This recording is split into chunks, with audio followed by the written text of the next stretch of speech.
The South African Policing Union spokesperson, Lesiba Thobakgale, joins us now for more on the story.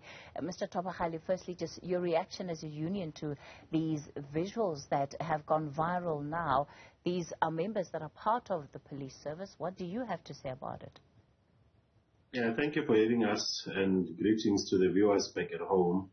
From the South African Policing Union side is that we condemn any form of violence, being it by officers or even by the members of the society. Everybody has to treat another human being with respect at all times. And we take note of the video that we have seen circulating along social media platforms, which really depict what really is being alleged that it has happened in terms of the assault. And on the same note, we are, standing on the principle that police officers are not above the law. They should always abide by the principles that are based or that are clearly enshrined within the ambits of the law at all times. And further to that, we are saying that to the society that we should not judge, police officers, more especially in this case, by, through social and through media to say, this is what has happened and so on. We should allow the processes that are unfolding in terms of investigations we've had from the Office of the National Commissioner, where they say that they are probing the matter. We will wait for the outcome, actually, or the findings that will be made clearly in relation to the very same matter. And also, Kathy, I think allow us to also say to the members of the society that police officers and the members of the society, we need one another. Whatever that is distancing both, it needs to be dealt with because the police cannot function without the members of the society, and thus the members of the society, they need protection from the police. So we are also saying that the relationship between the two is quite important, even under these circumstances. Lesiba, part of the difficulty that you face with a statement like that, of asking people not to prejudge too soon what has happened, is that VIP protection officers have a bad reputation. They have a history of bad behavior.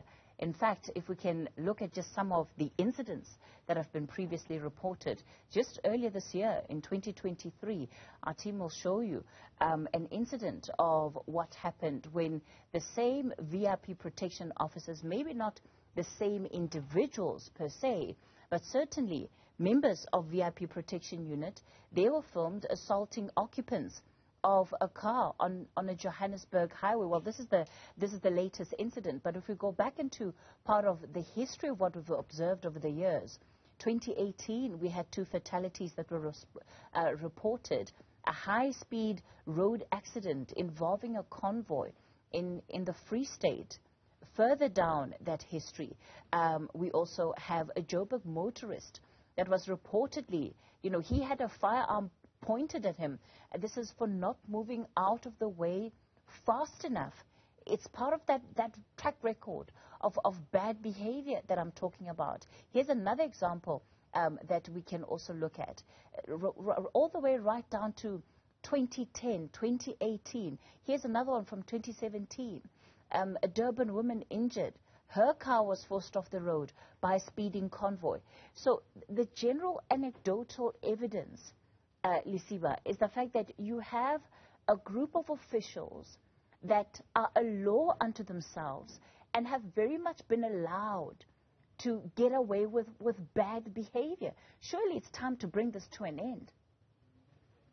Kathy, we take note of the cases that you just mentioned, but there is no police officer who is the law unto themselves, because even police officers whom are to uphold the law, they are there to enforce. Even they themselves, they're expected to do everything within the ambits of the law. Where there are specific cases, like the ones that you mentioned, I would like to believe that there were outcomes that related to the same. And even the very same case, the one that we are referring to, the one that is trending as we speak, it should also be treated in that manner to say, this is an isolated case, because if that was not the case, we would be heading anywhere more. That's precisely the point, that it's not an isolated case. And if we can remember, we've had some officials, you know, the Justice Project South Africa under the now late Howard Dombowski was central in actually raising awareness around some of the abuses of this very VIP protection unit. In fact, they went as far as supporting, you know, the then Premier of the Western Cape, Helen Zille, in trying to get this VIP protection officers done away with, at least by and large, for the majority of office bearers, whether it's your cabinet ministers, your MECs at a provincial level, because of these abuses. So it's not an isolated incident. Kathy, we are saying that those are isolated incidents. There could be a couple of number of them, and they should be treated based on their merits. Unfortunately, what we know is what we see on the cameras, is what we see being reported. But none is coming out with the issues of investigations to say, this is what was found out of the investigations, and this is the outcome. That is why we are saying, even in this case, the investigations are the ones that will really go through and tell us to say, what is it that has happened here? So are you saying that a culture doesn't exist? Are you saying that there isn't a culture that exists among these members of disregarding the people, of acting as if they are above the law? Are you saying that that culture doesn't exist? From our observation, we cannot subscribe or maybe confirm and say there is such a culture, because we see police officers, all of them, they take an oath. They know what is expected out of their oath in terms of them making sure that they respect the law and they treat everyone with respect within the ambits of the law. What motorists on the road have to say? We're talking now about some of the incidents that ended up making national headlines. What about those incidents that go unreported, but where motorists are harassed on highways? The general anecdotal evidence that you get speaking to South Africans about what happens when there is a blue light brigade behind them and how they are harassed and pushed off the road. That's the behavior that South Africans have been subjected to by some of these VIP protection officers. You can't say you don't know about that. I think as well, Kathy, when you speak into those issues of vehicles where they say they have been pushed out of the road, I think you may agree, but you may not even agree with us in terms of saying that in most cases when ambulances come, they are attending to an emergency or they are carrying a patient. In most cases, the culture that is being developed in South Africa is that most people don't move quickly from the road to give way to an emergency vehicle. The very same thing applies to the VIP members. They are carrying the VIPs, whom their safety is more important. And that culture how is their safety more important than the safety of motorists, Lesiba? And again, here's part of the problem. Here's part of the problem, right? You talk about how they're on the move and you use emergency situations as a scenario. And yet we know that often, even when these cars are on the go, way over the speed limit, there are no emergencies in those situations. There are very few incidents where, in fact, it is an emergency. Today, if we can go back just to today's incident, I mean, we understand that the Deputy President wasn't even in the vehicles. So what emergency is it that they were rushing to? Kathy, we are not saying they were in an emergency. I think as and when we speak, we should pay attention to detail. What we are saying is about the culture that is being developed, that when blue lights are coming, or being it an ambulance light that are coming behind motorists do not move. That is why we're urging communities that at least that culture, we need to change it as a society so that we can give attention to that. We are not specific because you and I, we don't know whether it was an emergency or not. Where is it? Where was it? Where were they rushing to? The fact that we are making is that there is an adjustment that the society has to make. There is nothing that one can sit and say whether they were having an emergency or not, because we do not know whether, even though the Deputy President was not inside the vehicle, whether they were rushing to go and pick him up or anything. That is what we do not know. So effectively what you're saying is that in order to be safe, South Africans need to make sure that they stay out of their way. So when motorists see blue lights, what we must do is that we must open the highways and sort of just let the kings go by. Is that what you say? Emergency emergency lights and siren. That is what it means, because it should not be used as a form of being abused. That is what it means. But if it is an ambulance, there is a track record of abuse. There is a track record of abuse.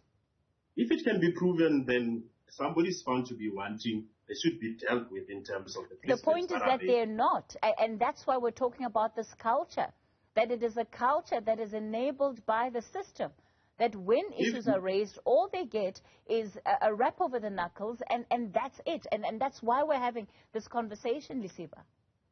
Kathy, if there are cases which were reported, nothing was done about it, I think SAPS management, they have a duty to really account to such cases. If there's any victims who have not found peace, or whom have not seen their cases being dealt with, those isolated cases needs to be dealt with, or SAPS management must account to say what has happened. But we cannot come with the blanket approach. You are also in a better blanket approach. We cannot subscribe you are in a better placed position than I to perhaps tell us about the VIP protection officers that you know of that have been suspended, maybe fired for this kind of behavior. We've got a public track record of cases that are there nationally, but perhaps just some of the cases that come to mind to you, where officers have been suspended or fired for this, to show that there has been accountability, and accountability that you as a union are aware of and also care about. In terms of the disciplinary regulations of 2016, discipline is a line management function. And in this case, Kathy, unfortunately, management of SAPS, they are the ones whom can give those statistics to say, this is how they've dealt with such cases, and these were the outcomes thereof. Unfortunately, we cannot be in a position so you're not aware of any of your members then? To say if those cases are there, if maybe one has not found closure, they have to go and really follow up to say what really has happened to a specific case. All right, we'll leave it there for tonight. Lesiba Thobakgale, spokesperson for the South African Police Union.